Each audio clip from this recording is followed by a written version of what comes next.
Hello everyone.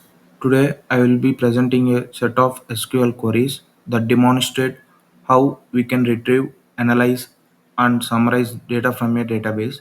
Let's go through each query one by one. So here is the first query.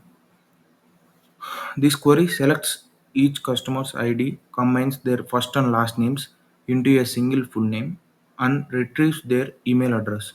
The results are sorted in ascending order by customer ID. This is useful for getting a clean customer directory. Now coming to the second query. So here we are retrieving only the last names of customers by ordering the results in descending order and applying a limit of 10. So we get the last 10 names alphabetically. So this is helpful if we want to see customers at the end of alphabetical list. So now coming to the third query.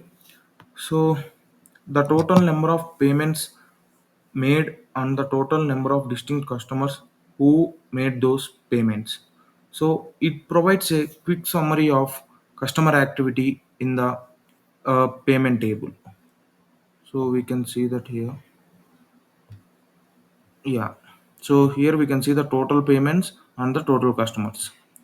Now coming to the fourth query, this query retrieves all columns from the payment table but orders them by payment date in descending order.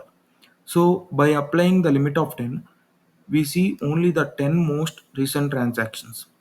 This is commonly used for dashboards showing uh, recent activity. We can execute this. Yeah. Here you can see the payment ID, customer ID, staff ID, rental ID, amount, and the payment date. So now coming to the fifth query. Here we are calculating the total spending for each customer whose ID falls between 11 and 20. So the sum, which is amount function, adds up their payments and grouping by customers ensures each customer gets their own total. So the results are nearly ordered by the customer ID. We can see here. So you can see here we can get the customer ID from 11 to 20 and the total amount spent. Coming to the last and final query.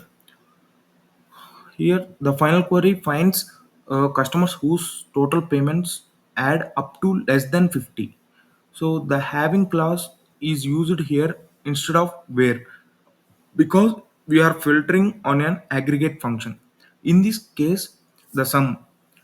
This type of query helps identify low value customers who might need attention or special offers. Now we can execute the final query.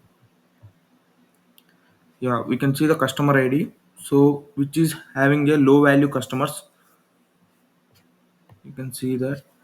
Now, together, these queries demonstrate how SQL can be used not just for retrieving raw data, but also for sorting, filtering, summarizing, and analyzing it. We can build customer directories, track activity, and even highlight patterns in spending. Thank you for watching.